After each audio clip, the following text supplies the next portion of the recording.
Bonjour Monsieur Regard. Je vais vous demander de vous présenter très rapidement. Pascal Regard, je dirige le bureau E3 chargé de la politique du dédouanement à la Direction générale des douanes et droits indirects. Merci. Est-ce que vous pouvez nous présenter rapidement les grandes lignes de la politique du dédouanement en France? Alors, en introduction, il faut bien avoir à l'esprit que la réglementation aujourd'hui que nous sommes chargés d'appliquer est communautaire. Ça, c'est un point important qu'il faut signaler. Ensuite, nous mettons en œuvre cette réglementation à travers un certain nombre de procédures et de process. Quand je parle de procédure, je parle de déclaration en douane, et quand je parle de process, je parle d'un certain nombre de points. Nous sommes très attentifs à la notion tout d'abord de traçabilité. Nous souhaitons effectivement suivre la marchandise de bout en bout, savoir où elle se trouve, à quel moment elle se trouve, quel est son statut douanier. Nous sommes également très attentifs à la notion de sécurité. Dans l'avant-dédouanement, il existe les déclarations sommaires, ce que nous appelons les déclarations sommaires, qui doivent nous être adressées par les transporteurs. Et donc à ce moment-là, nous sommes chargés d'effectuer un certain nombre de contrôles de sûreté et de sécurité. Donc les données qui nous sont adressées à ce moment-là, évidemment, pour nous sont particulièrement intéressantes. Et puis, nous sommes également chargés de fluidifier au maximum le trafic. L'administration des douanes est une administration de conseil qui doit être au plus proche des entreprises pour améliorer leur compétitivité et leur fluidité à l'international. Alors est-ce qu'il y a d'autres moyens pour fluidifier, comme vous dites, les trafics? Pour fluidifier les trafics, oui, il faut que les opérateurs sachent ce qu'ils veulent faire, quand ils veulent faire et comment ils veulent travailler. Là, c'est important. Ensuite, nous avons effectivement un certain nombre de moyens à leur proposer. Nous avons des déclarations dématérialisées, nous avons des régimes économiques et nous avons également un label de qualité à l'international qui s'appelle l'opérateur économique agréé.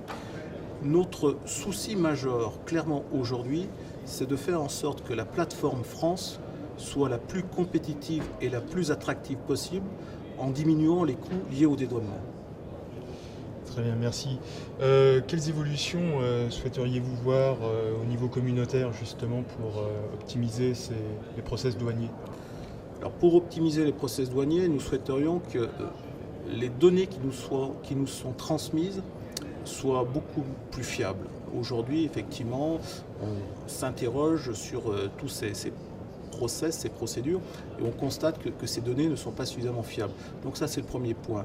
Le deuxième point, nous souhaiterions évidemment promouvoir un certain nombre de procédures, promouvoir par exemple le statut d'opérateur économique agréé, mais également promouvoir un régime douanier qui s'appelle le dédouanement centralisé.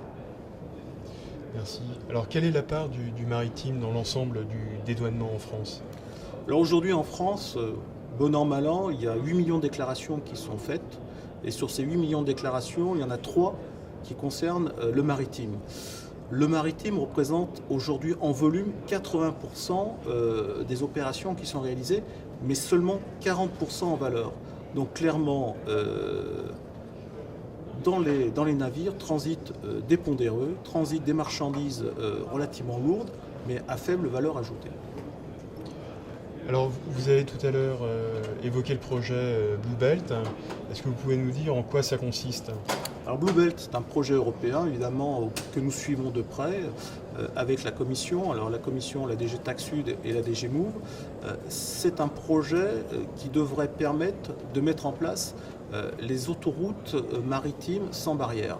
C'est-à-dire que le sujet aujourd'hui, tel qu'il est présenté, c'est que lorsque vous partez d'un port communautaire et que vous vous rendez dans un autre port communautaire, vous devez effectuer des déclarations. Ce que souhaite la Commission et bien évidemment ce que souhaite la France, c'est qu'il n'y ait plus toutes ces déclarations à réaliser, que la marchandise qui parte d'un port communautaire soit une marchandise qui ait une présomption communautaire lorsqu'elle arrive dans le port situé de l'autre côté de la mer. Alors, comment la douane mène-t-elle ou organise-t-elle la promotion des ports français? Alors, elle met en place la promotion des ports français à 2 niveaux. D'abord, on a un plan port qui date déjà depuis un certain nombre d'années, puisque ce plan a été mis en œuvre en 1996. avec 60 mesures. Il a été revu en 2004, il n'y a plus que 25 mesures. Parmi ces mesures, vous avez par exemple la procédure fluviо-maritime, qui est une mesure phare, qui est une mesure importante. Vous avez également la déclaration de sûreté et de sécurité. Voilà, donc c'est un vrai sujet, c'est une vraie force de proposition et nous sommes très attentifs sur la mise en œuvre de ce plan. Et puis je dirais également que dans les ports, en général, il y a des directions régionales. Elles ont un pôle action économique, elles ont une cellule conseil aux entreprises qui peut localement conseiller les opérateurs. Donc clairement, nos opérateurs dans nos ports sont vraiment les rois et j'espère qu'ils sont vraiment bien servis par la douane. Le dédouanement centralisé, en quoi cela consiste-t-il? Un opérateur a la possibilité de déposer toutes ses déclarations sur un même bureau de douane et de présenter au contrôle du service les articles sur d'autres plateformes. Ce qu'il faut également relever, c'est que non seulement la gestion est réalisée au niveau du bureau de douane dans lequel toutes les déclarations sont déposées, mais également l'analyse de risque et les contrôles sont décidés également dans ce bureau centralisateur. Voilà ce qu'est en quelques mots le dédouanement centralisé, qui est vraiment un régime innovant et que nous allons en tous les cas proposer à nos opérateurs.